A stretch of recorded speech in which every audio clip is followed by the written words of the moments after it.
guys, and welcome back to the pod. Bit of a weird one to start this week, to be fair, to Tuesday, and it's so late, man. But you know, quarter to 9 at night.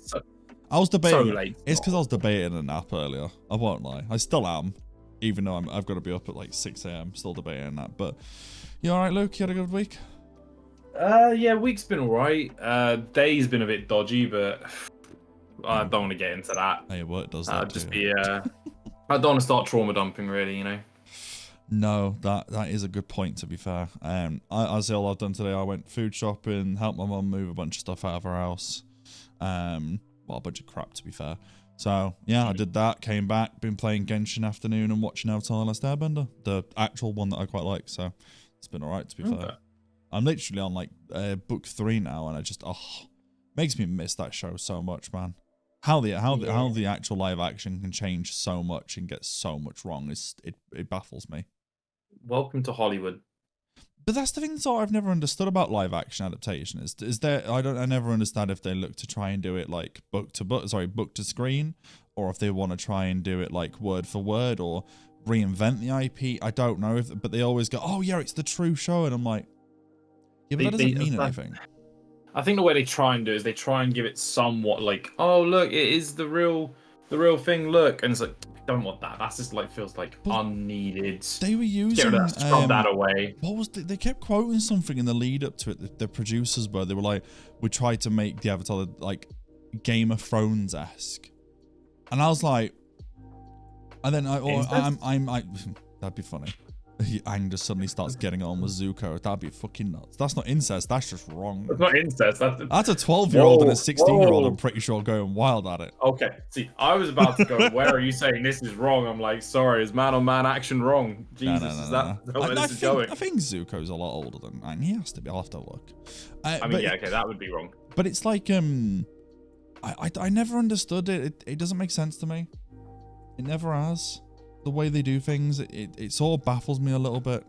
The changes, the only thing I can see from the show that they've done in the first 4 episodes that's similar to Game of Thrones is they have a lot of random cool moments with extreme violence. That is it. There's a lot of expose dumping non-stop. It's like everything they say has to be, oh, it's doom and gloom. We have to do this. We have to. It's like, this is Last Airbender, man. Like the first season, we had them riding penguins, and instead you've got them going, I failed every. No, stop.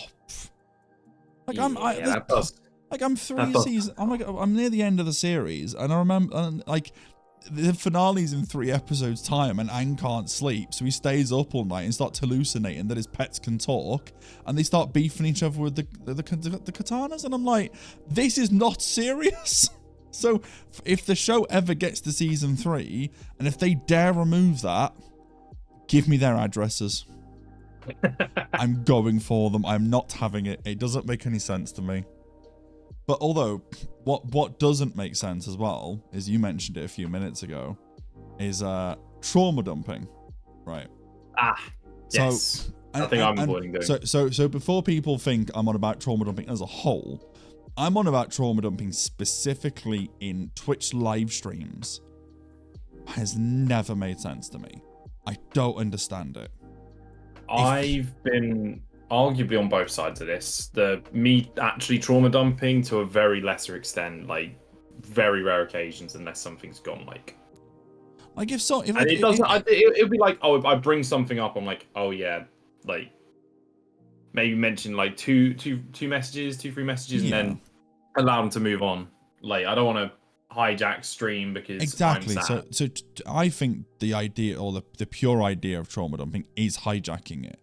Is sending paragraphs on paragraphs on paragraphs of such detailed shit that's going on in their personal lives, and expecting the streamer to be a 3 therapist for it, or someone there to listen. I'm not being funny. If I see you streaming, or I see another friend stream, James, Lind, I don't expect that. I'm in the same boat as them. When they're live, they do not expect someone to come into their stream and go, my life is terrible, I want to end myself, help me. That's not your role to play. If it's a friend, you'll go, I'm having a shit day, mate.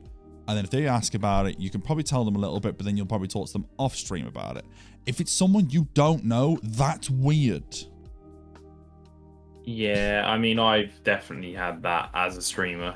It was well, it's one of the people we refused to speak about because it went way further, and God, that's what I mean. Like, it becomes that disdained that it ruins their entire, like, there's a stupid word to use for it, but the legacy or the impression they've left on it. Anything they do before that point is tarnished because they've ruined it with such extreme measures for no reason.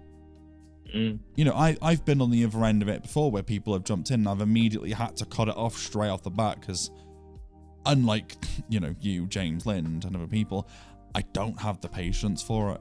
If someone turns around to me and goes, paragraph after paragraph after paragraph of them saying, this is happening, that's happening, stop. Go talk to your family, talk to your friends. You don't know me. And if we're friends online, message me. Don't put it in a Twitch stream, especially if there's people like I've had streams before where we're on about, I don't know, like film trivia or something, where I'm having fun about that, and someone comes in with something really depressing. I'm like, I'm half tempted to tell them, just read the room. It's like if you imagine a Twitch stream of 15 to 20 people, put it in a real life room, you're all having a party. It's not normal for someone to walk into that party and go, I'm depressed. What? It makes the social cue doesn't pop up there or anything. It's non-existent. So, I don't know, man. There's trauma dumping, and then there's, I don't know, seeking, a helping hand. Like, if you go to a stream I thought you were about to say seeking attention. I didn't know there's trauma dumping, and then there's... No, attention seeking is just a whole other playing ground. That's just... Like, they can play into each other, but it's like, if I stream and someone goes, look, I'm having a bad time, I don't really know what to do, I don't mind that. That's not going into explicit detail and telling me everything that's wrong with your life. But telling me, you know, you're having a bad time, you need somewhere to just chill out for a bit, that's fine. That's not trauma dumping. That's just needing somewhere to come and calm down, or to I don't know, be at peace. I understand that for Twitch streams, that's very much what I do. Even if I feel relaxed at times having one of your free streams open, even if it's muted. I'm like, I know they're there. I know if I need anything, I can message them in there. It's sound. Just leave them to it. I'll watch all their streams open in the background. It's fine. Pop in when I need to using mod view, pop out if I don't need to. That kind of thing. You know? Yeah. And when I see people do it and I'm sort of like, you don't know. If you're friends with them and they allow it, it's kind of a different circumstance. I don't really have a place then to say anything against it. But if you don't know them, go away, please. Like, it's not fair. But I don't know, man. Everyone manages their streams differently. I just think some people just sort of, they don't deserve it to get it all chucked their way because they're there to have a good time and stream, not to be someone's free therapist. Yeah.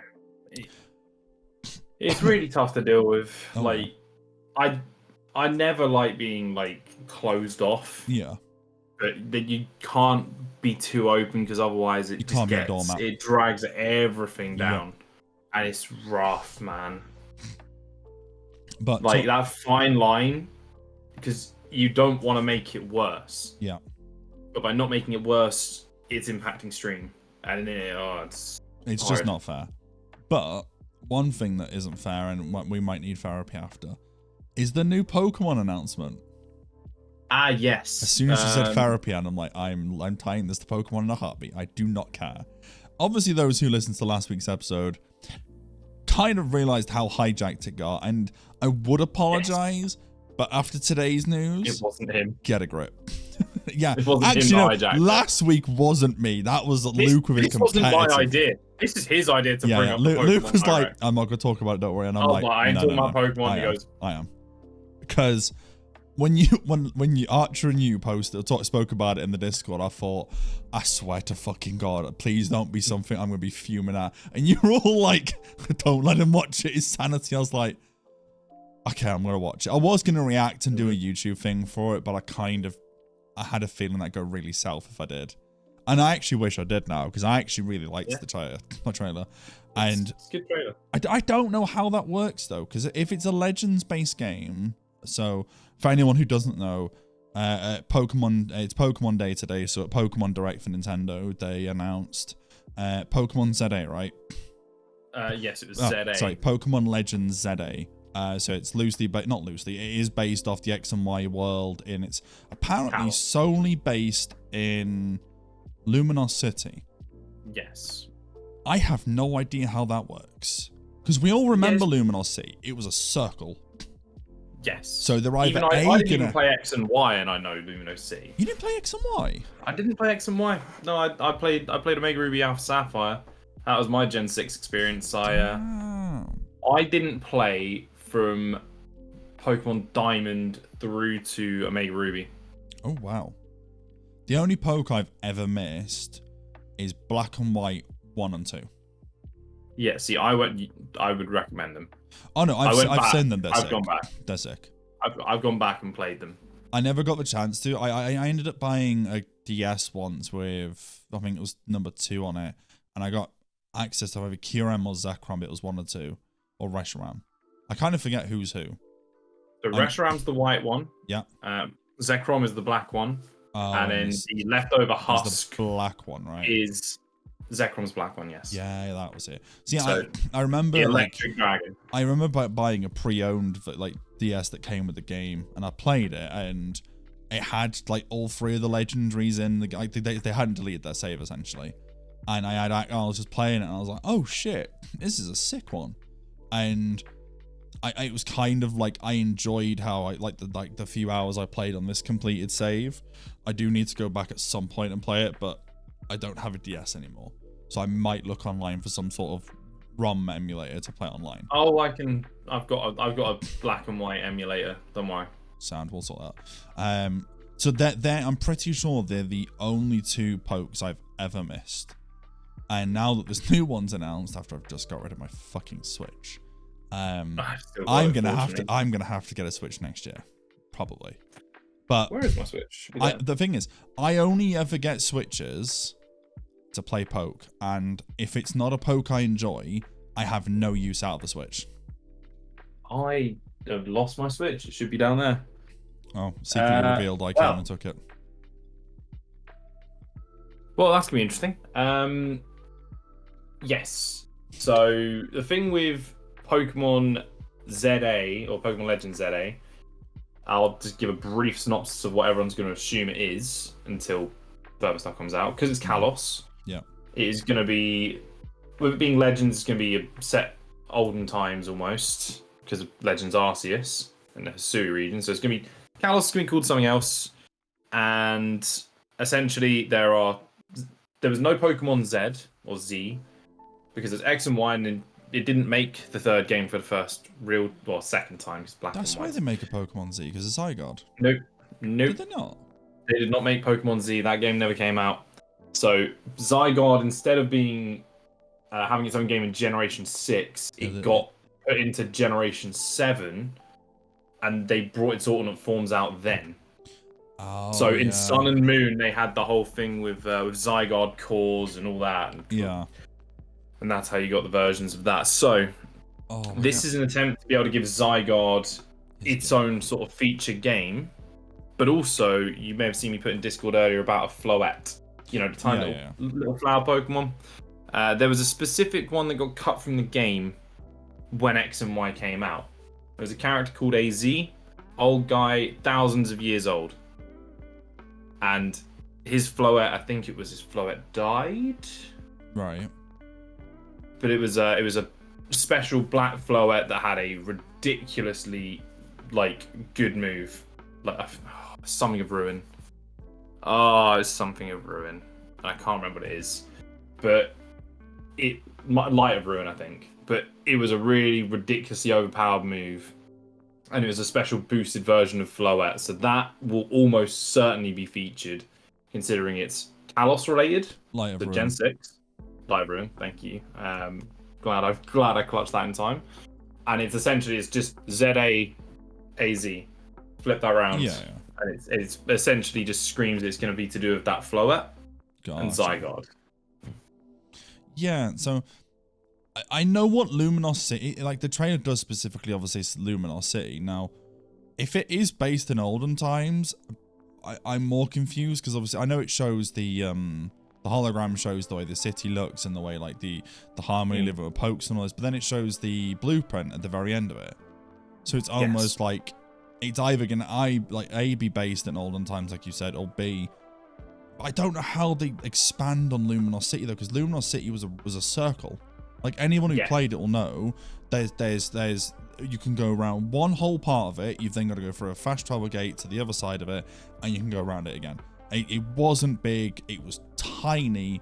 So the fact that the whole game is based then, it's a Legend Series one.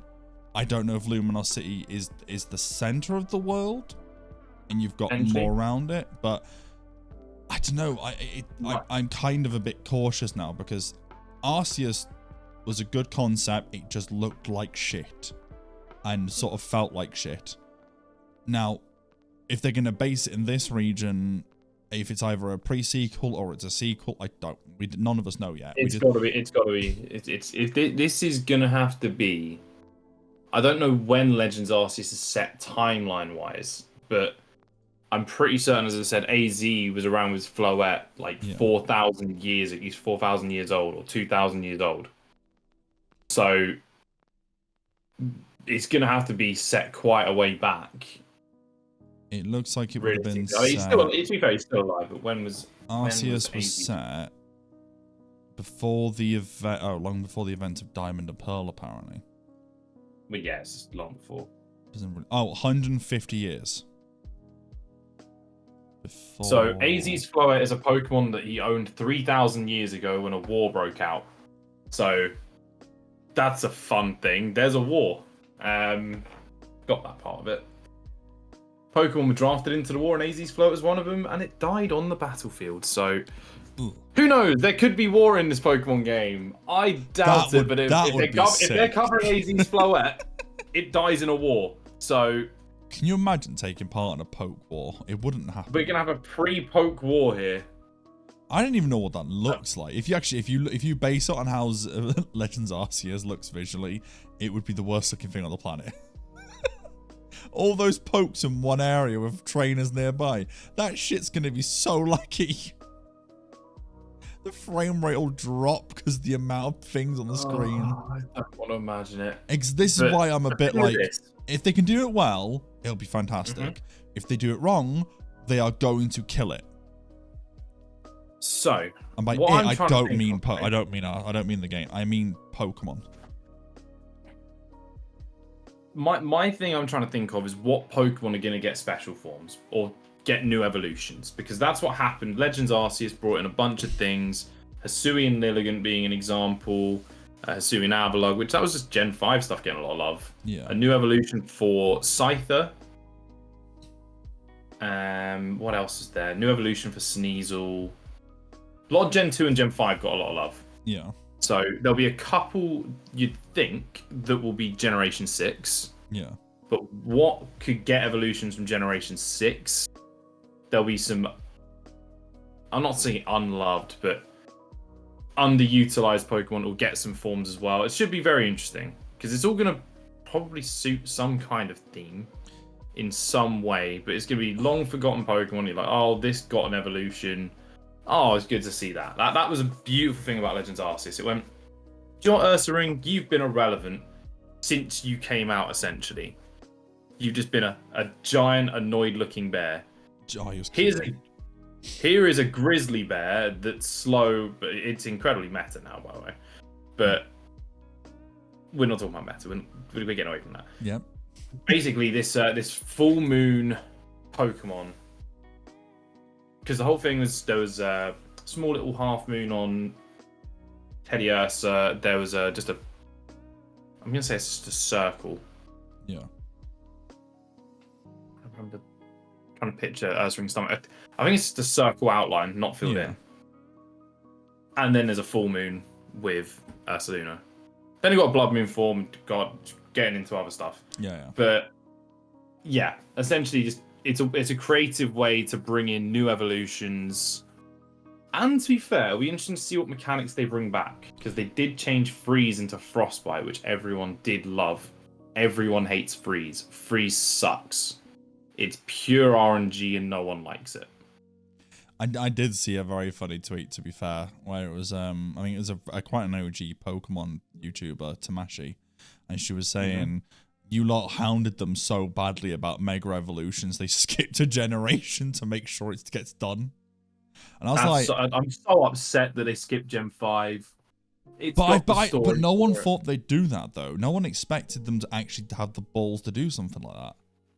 But the problem is, right, and I actually thought about this, and I think it's a fair question. Does this game have more pressure or less pressure than Legends Arceus? More, sorry. Because Arceus didn't have much expectation. It was what's this game? It was a first stab at the wall. People liked the concept, it just needed refining. This has got... Right, you've had time. You've had time to refine this. A lot. You've decided... Like, what, Legends Arceus came out, I'm going to say 2021. And they're not releasing it until next year. I'm going to say April 2021 or something like that seems about right. Which means they've probably been working on it since, like, 2018. So by the time it comes out, they would have had a solid 7 years to look at the idea of how to polish it and get it right this time.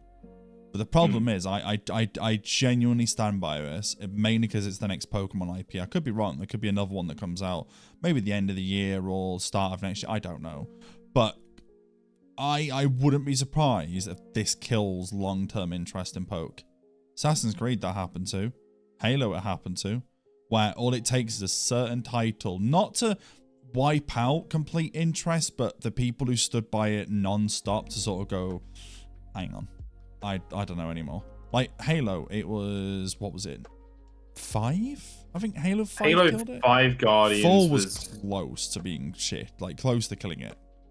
4, I was just about on the correct side of. I was like, okay, this whole thing with, I can't even remember what the race was, but sure. Yeah. Whatever. I didn't even play 5. That's the thing.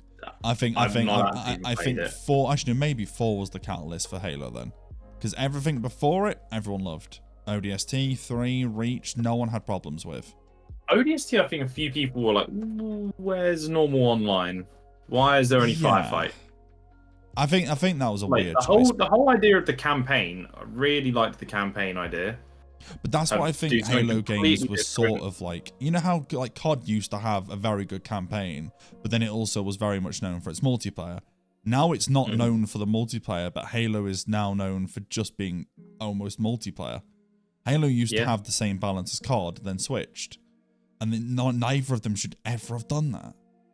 I mean, COD is not known for its campaign nowadays, with its freaking trouble after the game with James, after the freaking with James, like his experience of that was. And he's a COD fanboy, and the fact that he got a refund in the same night because it was that shit is unreal for a campaign. Yeah, it was ridiculous. But it's like Gears of War. That catalyst was, I think it was Gears 5, I think. Like, everyone loved 3, they finished the trilogy, and then they tried to start something with 4, and everyone was a bit like, I don't like this going to market. 4, I think, was the catalyst. Yeah, because I think the trilogy was actually perfect. The trilogy you can't touch. That scene, Dom dying. Yeah. Oh. Mate, I love, like, Gears is such an underrated trilogy, I'm sorry. But the thing is, I'm a PlayStation fanboy, but when I played it when I was on Xbox, I fucking loved those games to pieces. I really did, man. Hearing Mad World just sends you back. Oh, yeah.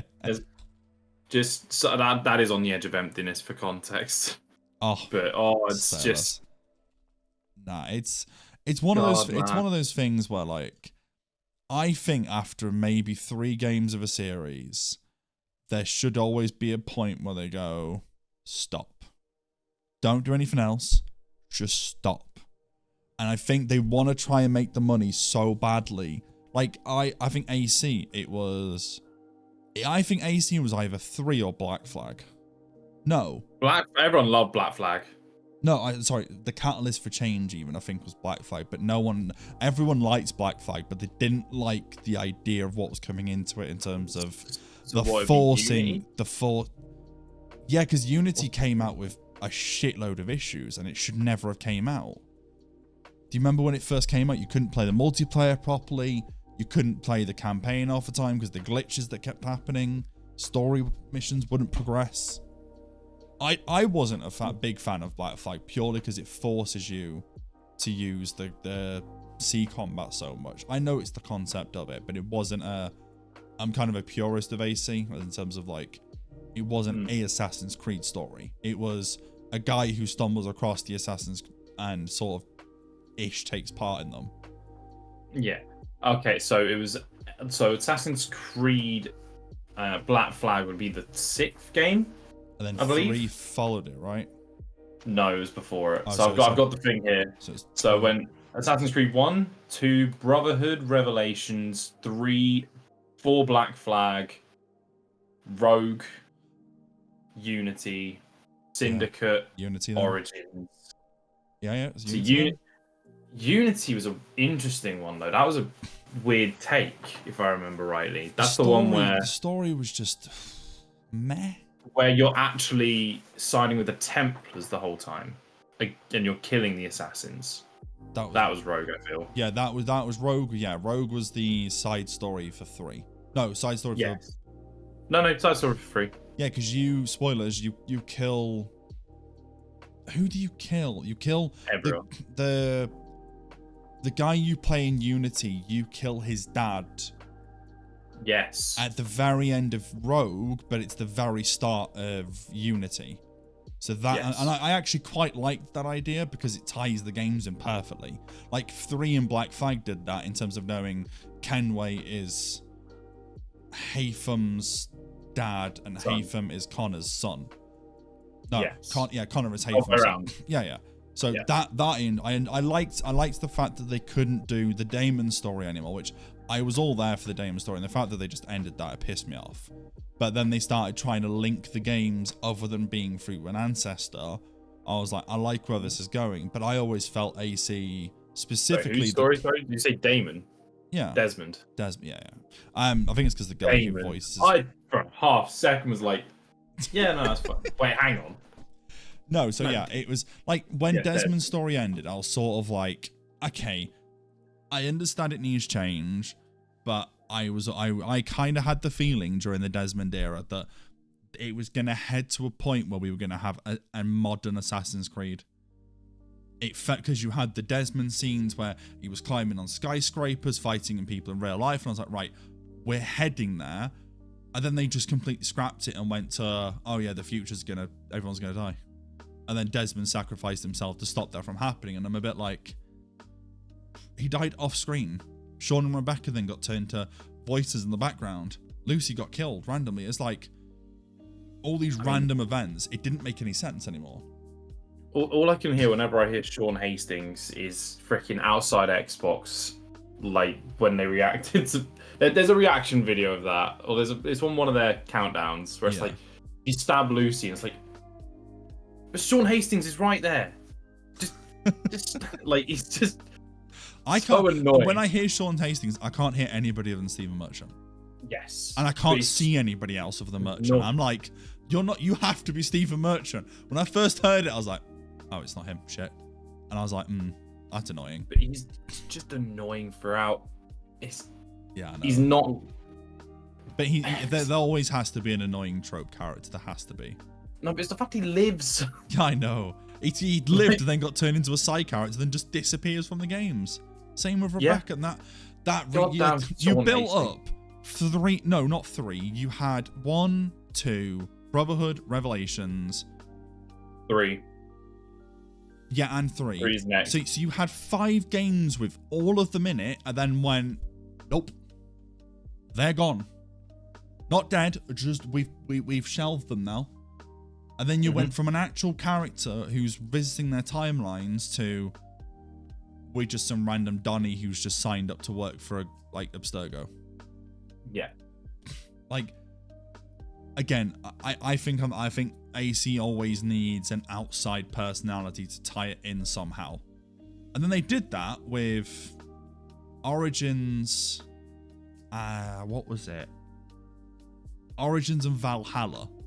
They had an outside woman, I believe, who was like not ancestors, but she was like a spy trying to take info off Abstergo by using their memories.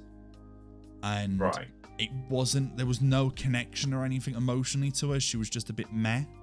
And then they started exploring gods and stuff, and I was like, okay, they did that in, you know, Brotherhood Revelations. That makes sense. That's the whole concept of the apple and the staff.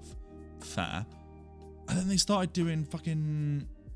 You look at Valhalla, you look at Origins, you're fighting Anubis, and you're fighting, like, Scandinavian gods. It's a bit like, huh? You never did that in the originals. Why are we doing this? But I do think Syndicate gave birth to a new type of AC game, and then it just sort of went downhill from there. And to think we got to this point by just trying to highlight where games went downhill. I think Pokemon's been on a downhill for such a long time, but because it's such a big franchise and it's got such a large community base, such a large trading game base, such a large everything, that I don't think any of the interest in it will ever truly just collapse.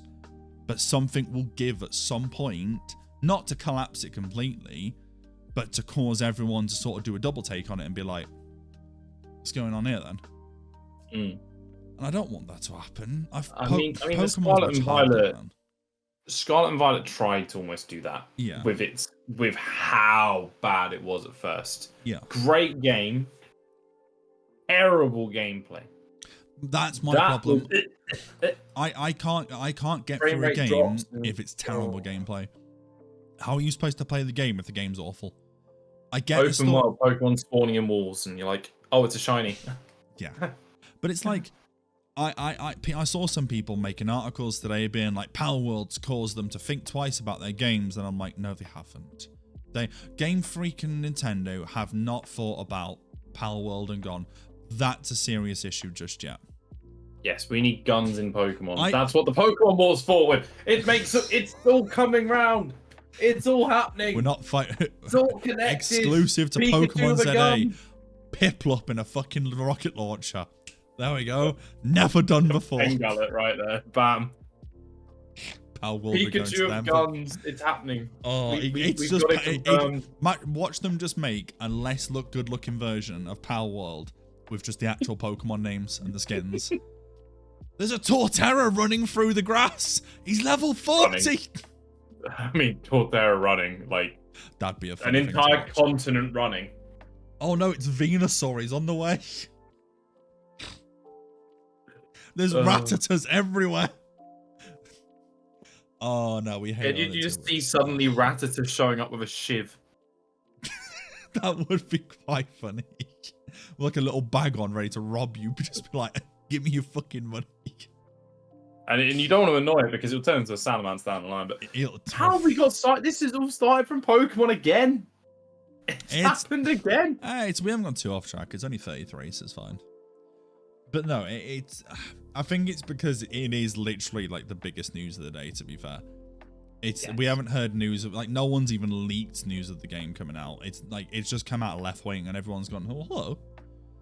And yeah, I don't know, man. If it comes out like early next year, I'm going to be a bit concerned at how quickly it's come out. If it comes out at the end of the year, I'm not going to say I have more faith in it, but I'll understand it coming out that time period. Well, exactly, because then it's going to be in people's Christmas presents, you know. That's why COD always came out in November. Yeah, it'll either be early year or end of the year. That is why COD always came out in November. True. Just in time for Christmas. And I remember that because every time people goes, oh, there's a new COD out, like November 3rd. Fuck off. Day before my birthday. I'm not interested. That was a benefit to me, though. That was a benefit to me. Suddenly, I looked at it and I was like, oh. My first ever pre-order, Black Ops 1. Jeez, Black Ops 1. What was Black Ops 1? Actually, fun fact, I didn't pre-order the first time I'd ever pre-ordered a game was the Spider-Man PS4 version. There you go. Because I never understood the idea of it. I just was like, I'm just going to wait till it comes out. It's fine. I didn't care. Talking of pre-order, I need to just check when does... Oh, for God's sake, what have you pre-ordered? I've not I can't afford to pre-order it. But True. 70 quid, man. Oh, FF7. Yes. Talking of FF7, actually. Oh, I've been playing some Apex gameplay. No, I'm not getting taken. It sounds like there's not a goddamn crossover, is there? No, it's more talking. It is a bit like that. How are you getting on with catching up on it? So I did start grinding a little bit, but I've been on it. I've been on FF7 Remake. How many hours? Like 2. How long have you got left till it comes out? It comes out on Thursday. Is it 2 days from now? Seriously? Yeah. So by the time the pod comes out, anyone can go back. By the time the pod comes out, I will be probably live streaming. I reckon if you go back on that day. This is the 13th episode. Shut up. Shut up. You go back 17, like 7 episodes, maybe 8. I know I said it. You said it on like 3 different episodes where you're like, I'm going to complete it before, I'm going to stream it before, complete it in time. Don't worry, guys. That's before I got peer pressure into becoming a Madden streamer, okay? No. Elden Ring took your time up, not Madden. Madden's been the last 2 weeks. Yeah, and I've streamed nothing but it, essentially. You can play it offline still. When do I have the time offline? And you goddamn know that. If I'm on something, if I'm playing games, I'm either doing it mid-podcast. I'm recording FIFA games for the YouTube, or I'm streaming. That's it. I think you should have streamed it because I want to play it, but I need to know if it's good enough. So I've just been waiting for you to play it. You've been waiting to see me play Remake. Because I refuse to watch someone else do it. Not Rebirth. Yeah, because Rebirth's not out yet, is it? Well, Rebirth's 2 days. I won't be streaming Remake. I'm streaming Rebirth. Nah, he should do Remake. Sure. How many hours have you got left in Remake? And he's in like a few. So you're in the last. So I'm at the last boss, but I need to basically grind my materia because I'm doing it on hard mode. I've already beaten the boss before. I've beaten the game. I'm just trying to get the last trophy for platinum. Oh, okay. Which is beat the last level on hardest difficulty. Yeah. So that's the one thing I'm after. Gotcha. So I've beaten the game. I beat the game. Oh, fair then. I didn't realize you did that. Yeah, no. I beat the game. That it was more about I want to platinum the game. Oh, I yeah. That's the last minute. Yeah, no. When you're like you've not beaten the game. No, I have. I'm just trying to platinum the game. I just need to beat the last 2 bosses, which are in the same mission, and it's the entire mission that actually matters. Oh. Is the new one going to be hack and slash, or is it turn-based again? It's gonna be same style. It's gonna be hack and slash. Oh, okay, cool. I'll have to see how it goes then, because now that I'm in this period where well, I can say it, but I'm not gonna say it. Is like I'm going on holiday at the end of the year because fuck it, I've got to do something this year, and because it's gonna cost a fortune, I'm being very careful about A, buying any takeaways at the moment, and B, any video games I'm buying. So anything I plan on spending a little bit extra than I should, I'm like, I need to make sure I'll put time into it. And I've been playing a lot more Val lately, and obviously Val I can just put time into. I'm fine with that. I've been playing a lot more. Well, I've been in any game I've been slightly ignoring because of FIFA is now coming back into the limelight because I'm trying my best to get away from FIFA. Because I ever since I think I mentioned it a few weeks. I don't know if I mentioned it on the pod actually. That there's kind of a thing going on at the moment on the Twitter community with FIFA that everyone's now becoming a little too self-aware of their own gambling issues of the game. Oh, I became self-aware of that a while back. I've been aware of it for years, but I've always been in that self-indulgent mindset where I'm like, it's fine, it's only this amount. It's fine, it's only this amount. But then you do it multiple times and you sort of work it out and go, oh shit, it's that amount. I have spent a ridiculous amount over the years, and I don't think there's ever been a time where I've loaded it and then I've enjoyed the result of it ever. I will say it with as much of an ego as I can. When I spend money on FIFA, it doesn't change how shit I am at FIFA. I can have really good. I can go 11-9 every weekend. I'm happy with that. I can play Division 3 quite happily, but it doesn't change. I'm not good enough to do anything else in the game. So I'm kind of at a point where I'm like, this game is just shit towards me because I'm shit in the game. Whereas Valorant, I'm decent at Val. I'm not great. I'm decent at Val. He's being humble. No. The last, like, I'm playing with an old friend. I started talking to him like 2 days ago. We've been playing again. Yeah, I'm back at my elo, and it's not fun. It's not fun. I think my last game I finished 10-10-4, and I was like, ugh. Like my elo it's filled with toxic dicks who don't want to play properly, hijacking duelists who want to play for kills and nothing else, and people who just don't have comms and are just crap at the game. So, and then obviously I want to try and get you to a high enough level to join us, and then Archer, he'll hear this and he knows that I'll say this and he's fine with it. He does not like comp. He thinks comp is a completely different game. Yeah, I mean, I'm not shocked. It's just it's just people playing. It's the same exact game, same exact mechanic. He thinks it's literally different mechanics, but the difference is people are actually caring about the result. Like, I've gone into unrateds before where I'm playing for like, what, 28 kills and like 10 deaths, or 28 kills and like 4 deaths, and I'm just unreal. But that's because I'm having fun and I'm not focusing. I'm just taking the piss. Because I'm playing with mates. I couldn't give a shit. If I'm in comp, I actually care. And I'm like, don't like this. It's annoying me caring about this. Yeah. But no, it's one of those where, so like, I think this month I'm specifically going to start getting into Helldivers too. Because I've been seeing a lot of it. I've been watching a lot of people play it, and it looks like, for someone who loves a challenge in a video game, I keep seeing these memes about a place called Malevolent Creek or something on the game. I don't understand. Okay. Like, I've never played the first game because it was a top-down game. I've seen like clips here and there of Helldivers. I've watched Lynn stream it, and it's, from what I can tell, it looks like a galactic invasion type game where you fight aliens on some planets, you fight robots on other planets, and you as a community have to fight to keep these planets liberated for democracy and all this shit they keep using as a meme, because it's a live service game. So that as you complete these certain amount of planets and stuff, everyone in the entire world then unlocks a new planet to go and conquer with new challenges and new enemies and that kind of shit. And there's memes going around of like certain planets and stuff where it's just ridiculously difficult and people can't do it. Like, you can look on certain planets where it says how many people at that point in time are playing on that planet. So there's some planets with like 185,000 players, and then there's some on like Malevolent Creek where it's like 100,000, maybe 80,000 people, and there's 0.02 liberated, which means they are fucking struggling. So I don't know, a game like that that's live service, you're not playing as a custom character, you're just playing as a grunt to get on the front lines and just get as many kills as you can. That just sounds sick to me, that does. And it looks like so much fun and looks so dramatic and chaotic.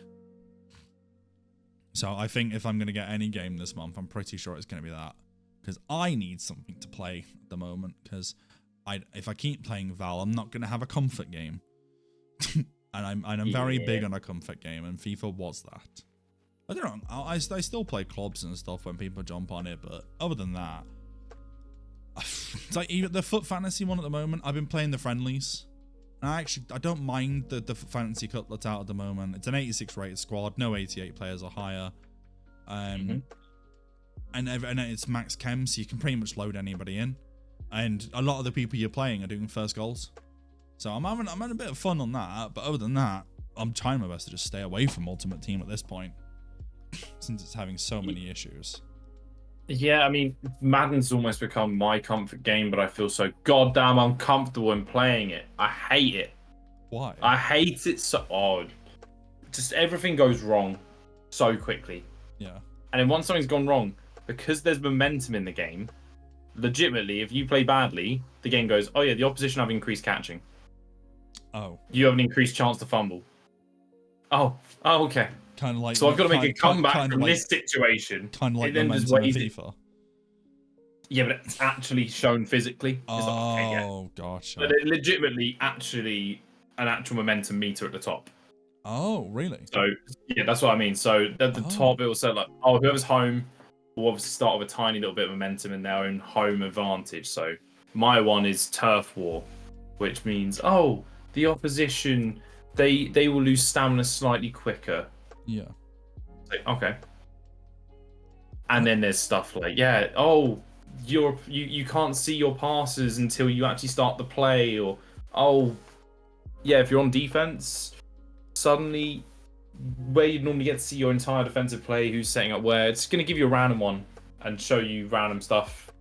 You'd best remember what you actually picked. So good. My phone. Sorry to interrupt. My phone just alarmed me or something. You know, Luton are playing Man City. Yes, I knew it was 3-0. It's 5-2 at the moment. Haaland's got 5 goals. I mean, yeah, but let's not tend here. He's a fucking robot, man. He's ridiculous, but... Sorry, it's 5-2. They're 58 minutes in. Okay. The guy could finish on a double hat-trick. Yeah. Hang on, or Pep could sub him off and be like, Jock, that's not getting And De Bruyne's got a hat-trick of assists. There you go. No, 4 assists he's got. Wow. Yeah. That is when you've horrifying. And they're talking about De Bruyne possibly going to Saudi or MLS, and he's doing that. Not a chance. I'm sorry, if he's putting 5 in against Premier League opposition in the FA Cup, he ain't going anywhere. Hope he does, for the sake of the league. Please don't do it. Please don't stay, because you're going to bully United on the weekend. This is exactly what you want to see. You just see City hit their form, and suddenly Pep doesn't know what to do against you like he always doesn't. I don't know why he does that, though. I've never understood it. He overthinks it against United so much. Listen, the Manchester derby means so much, man. He overthinks it like it's an important cup final. If our manager's overthought it, we put in a McTominay at striker every week, he'd fucking dominate the derbies. He would. Only the derbies. Anything else? No. Damn right. We're not going to do anything though. Apparently Bruno's a doubt for the weekend league for the weekend game as well. Weekend league. It's the same thing. It's a league on the weekend. He's not making it into my team if I play. Same. Nah, apparently he's a doubt. Bruno and Maguire's a doubt. And Varane. So he could be going Martinez, in with... No, Martinez is injured. So it'd probably be Evans and Lindelof. Well, I'm going to ask who's playing left back. Delo, and then probably one of the youngsters at right back. Oh, joy. That's... Actually, that's moving forward. Have you seen the debate going around about the Liverpool's youngsters? Whether they're, because they're trying to class it if as a new class of 92, and they've signed, a bunch of them. They are homegrown. They are homegrown. I mean, and then I've seen Liverpool fans counter arguments being like, Messi didn't come through La Masia. Iniesta didn't come through La Masia. For once, I'm actually on the Scousers' side, because by just rules of the league and rules of England in football, a homegrown player is defined by a player who has trained for 3 years between the ages of 15 and 21. So it doesn't matter if they were brought in from Aberdeen at the age of 11. It doesn't matter if they were brought in from... Fulham at the age of 16. Academy. Yeah, if they've played 3 or more years between those ages, they are homegrown. If they're not Scouse, it doesn't mean they're not homegrown. Garnacho's homegrown, but he's fucking Argentinian. He's came from fucking Argentina. He hasn't just popped up in Manchester with British parents, has he?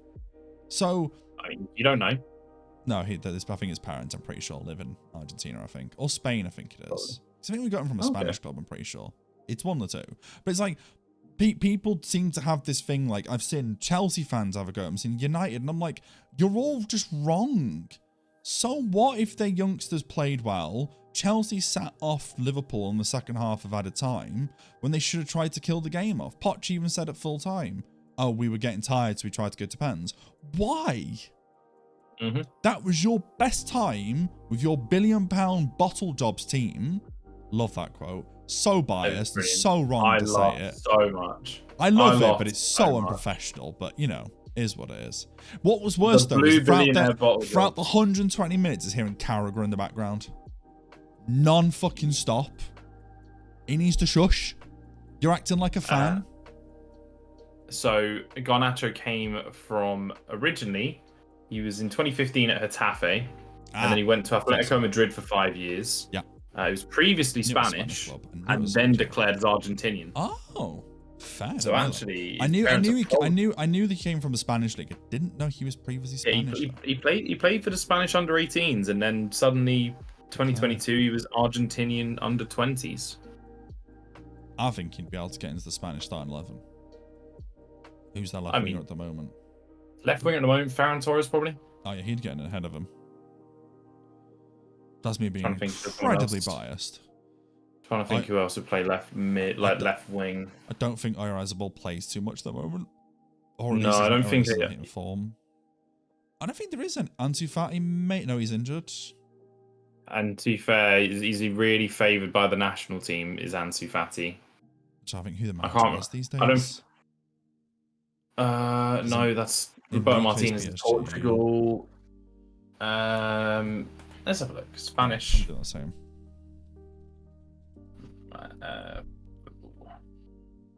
De La Fuente. Fair. I don't even know who that is. I'm not even gonna act like I know who he is. I don't have a fucking clue. Oh no, I know who plays ahead of him. I know he's a right winger. Oh, I was gonna say Lamine Yamal, but he's a right winger. He's a right winger and he's 16. Yeah, he's also one of the best players in the world right now.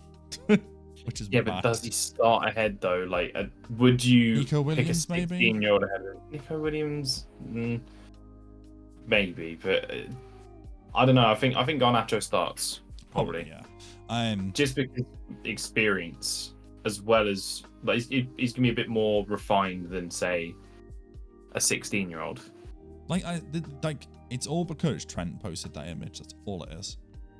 I don't rate Trent, but he's right by the caption. But then people are like, they're getting so worked up over it, and I'm like, they're true. You can't say Enzo Fernandez and Caicedo are homegrown players or youngsters that are in the same level as Doak and fucking Connor Bradley. They've got like, I think someone said like 4 of them combined have less games than like Caicedo, less games than Enzo Fernandez. They literally have a handful of appearances off the bench. Yeah, small appearances. But the thing is, though, I'm pretty certain it was generally actually a thing that the average age Chelsea had younger still somehow. Yeah, because I think it was because it was because Caicedo and Enzo brought the age down. Mm-hmm. And well, let's be honest, who brings the age up? Sterling. Yeah. Chilwell 25. Conor Gallagher. No, Conor Gallagher's young. Is he? He's 25, 26. That's okay. Gallagher's like quite young. Conor Gallagher is 24. 24 now. Okay, so I'm older. Fuck. So Sterling brings it down. Fucking Roberto Sanchez. Brings it up. Robert Sanchez is an he's actually not even the keeper. It was Petrovic who was playing. Yep. And Petrovic is 24. And Robert Sanchez is 26, by the way. He looks so much older. I know. So when you're saying he's bringing them up, Chelsea have so many young players. Like, they have about 2 people over the age of 30. And that's going to be, what, is Raheem Sterling even over 30? He might be. Yes. It's Thiago Silva and Raheem Sterling. 6'2" Monty. Raheem Sterling's 29. They have one person over the age of 30, and that person's like 39. That's it. Did Silva start? I don't think he started, but I'm just saying generally in the frick squad. Yeah, true. Like, they are children. And they are just they are being paid stupid amounts of money. And I think the difference is signing people about 22. Let's have a look at these lineups. Because I'm trying to get them up. So you had Petrovic 24, Gusto I think's 21, Disasi 24 is Petrovic. I had that a second ago. The thing is, Disasi is 25, Colwill 21. Chilwell, yeah, he's got to be like what, 28? So he's been around for time as well. He is 27. Caicedo, I think he's young. Sterling, Like, yeah, they both in comparison had very, very young squads. But then you look at who was subbed on for Liverpool, and then you realise, holy shit, these are actual youngsters. Not young players, youngsters. Like Ben Clark, Jay McConnell, Jay Dans, Kwanzaa. I know Kwanzaa's played a few times for them. But these are players who have barely any minutes under their belt. So as much as I didn't want Liverpool to win it, to see a bunch of youngsters at full time being the ones who lifted the cup, I was sort of like, yeah, fair play. Like, I thought as an overall, Chelsea deserved to win the game. But Liverpool, they just didn't take their chances, then sat back, and Liverpool took advantage of having a 6'12" fucking Van Dijk in the box. Did it once, he was going to do it again. Because they didn't change the marker. He went for the same people again. So if you don't fix your mistake once, it's going to happen a second time. Simple. Talking of mistakes that should never be existed in the universe. You know how I said I found something before the pod that I was going to talk about really quickly? Yeah. Something called Game Scent has been announced. Automatically releases scents with whatever game you're playing. Sophisticated AI releases scents alongside your gameplay smells of gunfire, explosions, racing storm, forest, upgraded DLC scents included. This is... I don't want to read this out loud. Napalm, golf course, ocean, human excursion. Excursion even. God's sake. Why? Just what reason? And the comments is filled with people like linking Elden Ring bosses' feats and stuff. I can personally say, as someone who's playing a lot of video games for the last 25 years, I've never wanted to smell one of them. Ever. I mean, there are so many people that would disagree with that. Yeah, but we're probably one about perverts who probably want to smell female characters, but we're probably thinking. I mean, absolutely. Yeah. But even so, like, we know that that's a thing. It's never interesting. Like when the 4D came out in cinemas for like Spy Kids the film, and fucking Ocean World had their own experience. You could smell salt and sea in the air and that kind of shit. I went to the Spy Kids one. It was one of the worst things I'd ever gone to on the planet, because it wasn't automatically released in the thing. There's like a thing with the glasses that pops sort of a prompt on screen saying, please scratch this sniff card now for the experience. And it was like, I think it was like an explosion one, then there was like a food one, then there was like farts or something, and it was like, it was the Jessica Alba of Spy Kids films. It was the one that everybody hated. The number 4, Jesus, okay. It was like, it was not one of the original good ones. It was a horrific one. I went with my cousins. I went with my cousins to watch that because they needed someone to go with them, and I was like, sure, I'll go with them and their uncle. Why not? And it was horrible, absolutely horrible. The film was shit, but that's beside the point.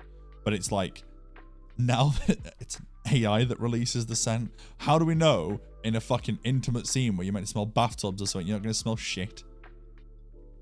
It just makes no sense. No one's asked for this. Outside of Creeps. Outside of Creeps, but Creeps are never listened to. Yeah. I don't get it. Why? Why did you have to notify me of this? Oh mate, I was sitting on it for about 40 minutes. Like, yeah, I'm gonna mention it now. I had to. I was like, yeah. That's just. What sense? Half the time you're not gonna even want that, because half the time it's not gonna happen. No, but half the time it's gonna be negative sense. Like, why do you want to suddenly be in a freaking Elden Ring poison swamp? What good's gonna happen there? You're just gonna die. Like, and then you got the scent to match it. What does death smell like? Ah, yes. Oh. Just knocks you out. I don't know, man. I feel like the gaming world doesn't want to be mainstream, because it takes all these steps forward, and people who are non-gamers are starting to go, oh, I'll try this, I'll try that. And then they'll see that and go, taking a step back. Not interested now. No longer interested in this. Fuck right on. Like that, I've seen like gaming dishes inspired by games. I've seen gaming themed candles and all this. Yeah, that's fair. But scents off a video game you're currently playing. What's FIFA gonna smell like? Sweat. Grass. I don't want to It's smell. going to try and It's going to actively encourage people to touch grass. I don't touch grass. I fucking sit inside. I don't need to smell it. Although it would be a really good excuse. Oh, you want me to go outside? I'll just smell it instead. To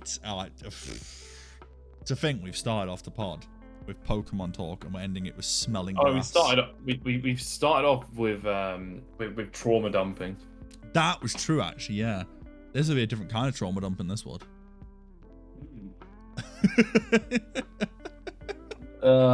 Jesus. I mean, I've just uninstalled GTA to make space for Rebirth. Watch those two bring back GTA playlist days. Rebirth, by the way, is like I just looked. Oh yeah, PlayStation confirmed.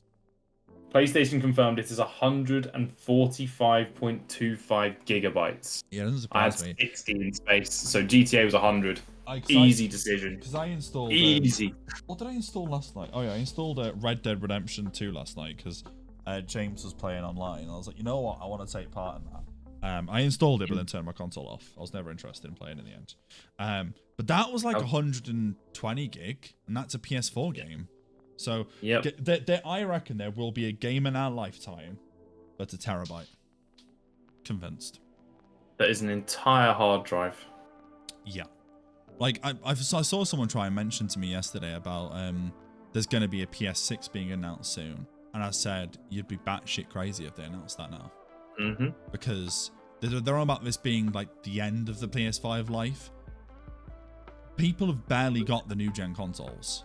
I was about to say, people have barely just freaking got a PS5 in the last year or so. Because there was like the fact that it's been out, what, 4 years now?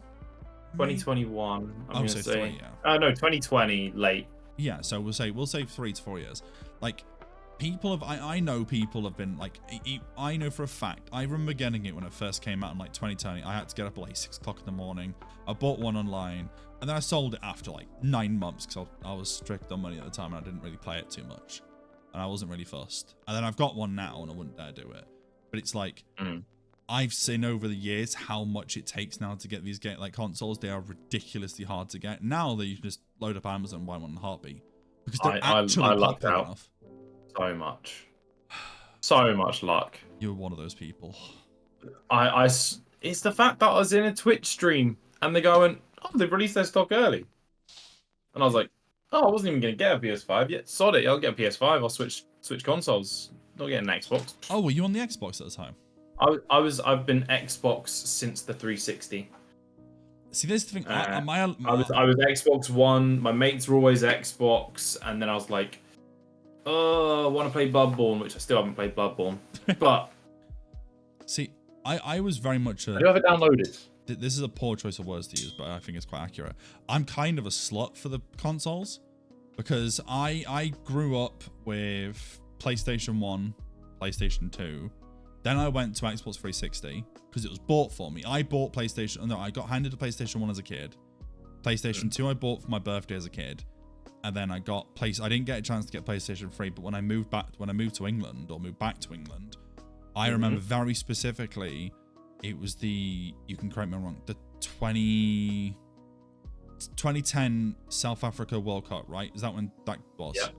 I got the Xbox 360 version and got the console and the game, and it was an awful game, but it was a I didn't get that game. I FIFA 10 it was kind of like the mode they gave us, but it was just, there was no Ultimate Team, I'm pretty sure, or anything like it. I wouldn't have known. Well, Ultimate Team barely existed. Yeah, FIFA 09 was an Ultimate Team first ever existed. It might have just been a seasonal FIFA game. FIFA 10 it was bad. Like, I had it. It was DLC. Right. To be fair, I am going back 14 years, so I probably wouldn't remember. FIFA 11 I skipped. I never actually played FIFA 11. FIFA 10, where FIFA World Cup was my first one, and then I didn't play it again until FIFA 14. Wasn't interested. So I've bought every FIFA/FC since 12. So you only have 2 years on me then, to be fair. Yeah, that's why whenever I was on that old pod that we used to do, I used to always talk glowingly about older cards. I was the youngest member of the freaking crew. Yeah. Like, but I was the one that knew FIFA 12 cards. They started a little bit later down the line. I think Merz started like FIFA 19. No, probably a little bit earlier than that. But he started late. No wonder they still enjoy playing the game. He don't. No one does.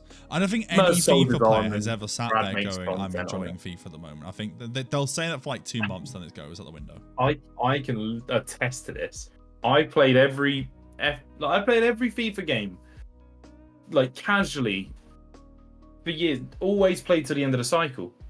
The first year I started making content on it, I burnt out. Oh, did I burn out? Yeah. Like, and I started streaming, remember, in 2020. So. Yeah. Like, FIFA 20 was my first burnout year. I happily played that game casually for... Just trying to think. I think I played that game casually for 7 years. I think I started getting burnout of FIFA on 22, I think. Because I think 14, 15, 16, every game up till 22... I did the same as you. I'd play it from September through to September. I did not stop. I can tell you I was hyped about a few things in FIFA 15. Draft. Like, no, didn't have drafts. 17 or 16? 16. Ah, Draft was 16. Fair. And then champs was 17. There's always one little thing per year. Yeah. So, the thing that I'm talking about, when I say hyped, I mean, I'm talking packing stuff and things like that later on. So, I packed Ronaldo 3 weeks before, I think 4 weeks before the new game released. Yeah. I packed Ronaldo for the first time. Ooh. Then a week later, I packed Ronaldo again. Oh. So I sold him and bought Messi. Because obviously untradeable cards didn't exist back then. Because SBCs didn't exist then. FIFA 16, I think, changed that. So, I also remember being distinctly excited. I remember being so excited seeing Jordi Alba, who was in my normal team, at the end of, bear in mind, gold card in a team a week before the new game comes out. Yeah, it's nuts. That's an unheard of thing now. That's 82 Phil Mendy vibes. Base Jordi Alba at left back. He got an inform in the last team of the week, and I bought it for 400k. I did not care. I was happy. I was like, get me this Jordi Alba at left back. I am here. And I played a few more games. The only time I've ever won Division 1, by the way, was FIFA 16, which made me laugh because my brother played divisions every year. He'd win Div 1 a fair few times. Yeah. The only time they ever gave out a special kit for it was FIFA 16. He didn't do it, I did, and I had the kit. Oof. So I had the only proof. I was the only one who had proof that I won Division 1. I see. I've never been interested in Game Pass. Like if I can get as high as I can, I get as high as I can. But other than that, I'm never really interested in completing back in the day, it was Division 1 was it. Winning Division 1 was it. That was the pinnacle. This is pre-foot champs. Winning Division 1 was what the game was entirely about, and that's what you had to do. Just grind to try and win Division 1. Oh, the Pokemon Legends ZA trailer just popped up on my Twitter. I'm just watching it again. Hey, nice. Maybe the face of this one's going to be Pikachu. No. Do you not think? Pikachu being the face... Actually, he's just the face of any goddamn trade. It means he might be in the game, but he's not going to be the face of it. I was just happy just to see my boy Gyarados, to be fair. Yeah. I love Gyarados, man. He's so cool. I couldn't. Yeah, I'm more of my Milotic kind of person. I like Milotic, but I could never get one off the time. Mainly because there's a reason. There is a reason. Because I could never find a Feebas. Yeah, do you know how in Gen 3 how unlikely it was? One route. So in Pokemon Ruby, Sapphire, and Emerald, there was one route that you could catch a Feebas. Right. And it was not a guaranteed spawn. Obviously. I think it was about a 40% chance that you get a Feebas. And it only spawned on 4 tiles in that entire area. Ah. And that has like a couple hundred tiles. So the fact it's not a guaranteed spawn on them tiles. Yeah.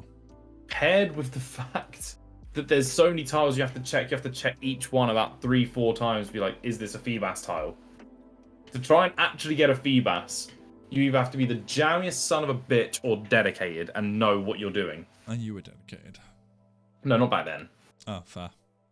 Like, I was dedicated when Omega Ruby Alpha Sapphire was out, in which that was easier. I shiny hunted one. I found a Feebas tile, like, and then I started using Suction Cups Octillery, which meant you guaranteed landed a Pokemon on the hook. Yeah. And you just chain fished. Chain fishing was quite a famous way to shiny hunt back in Generation 6. I remember my sister trying to teach me how to do it. So yeah, you had to just keep fishing, not fail. Like if you failed to reel it in time, you broke the chain. But the higher the odds, like the higher the chain, the more likely you were to get a shiny, and you knew it was a Feebas tile. I got a Whalmer and a Feebas that way. Damn, committed to say the least.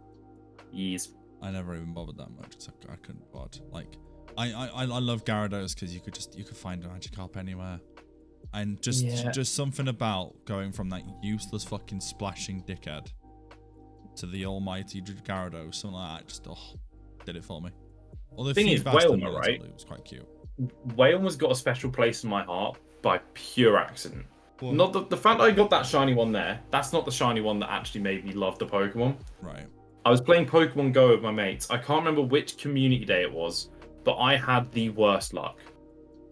Like, community day obviously just spawns in only that Pokemon near enough, or like a stupid amount of one Pokemon.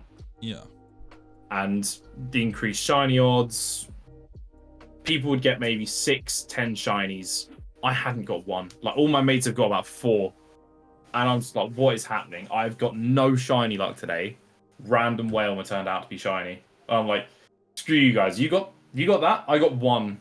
I got one of the freaking actual community day one. But I didn't care because I got a random shiny, which was so much more important. So that is why I do love shiny Whalmer / shiny Wailord. I've never really bothered for shinies, to be fair. If I ever got one, I always just sent it to my sister because I wasn't bothered. Because I was never the kind that, like, I loved Poke, but I never really played it for the collecting. I paid Poke for the story and just for the general, like, the awe and gameplay of it. When it was simpler and it was just, it felt nicer and all this kind of stuff. Like, that was always my kind of shit. And now they don't, like, there's very few games like that anymore that has that sort of feeling to it. Games have very much gone from that to attempted live service ones to games that feel like they can try and make the same sort of feeling and then just nothing come out of it anymore. Like, Assassin's Creed built up the newest game so much, and now I don't hear anything about it anymore. I saw when it first came out, it was an alright game, repeatable gameplay, and it was meh. And I haven't looked about anything since. Whereas I've never missed an AC title, and I've now missed the last 2. Well, I didn't miss Valhalla. I played partial bits of Valhalla and was like, this feels too RPG to me. Don't want to play anymore. Because if I want to play an RPG open world game, I don't want it to be AC. AC I love for the AC story, or the AC type of story. So having them just change the complete dynamic and throw something else in there, I was sort of like, yeah, nah, I'm good. Don't fancy doing that anymore. Like Revelations, I love that game because, for example, they made a good point of like, what did they do in AC Revelations? Yeah, when you had Thingy get older with age, Ezio. Altair. No, Ezio. Oh, okay. Ezio, yeah. Ezio got older with age. And then because he couldn't grab the ledges anymore, they created a hook blade for him to reach it. And I was like, that's fucking sick. I loved that idea, that instead of it being, oh, it's a 60-year-old man who can climb the buildings without any issue, he's now got, no, he's got a hook blade to help him pull him up there as quick as he can. I'm pretty sure it was mainly just to reach the extended height of the buildings, but even then, it's a good crux for filling that issue. I mean, you know, I just thought of a funny thing at that point. At least if it's funny to me, I was like, imagine Ezio's hidden blade just doesn't work because he's suddenly developed arthritis.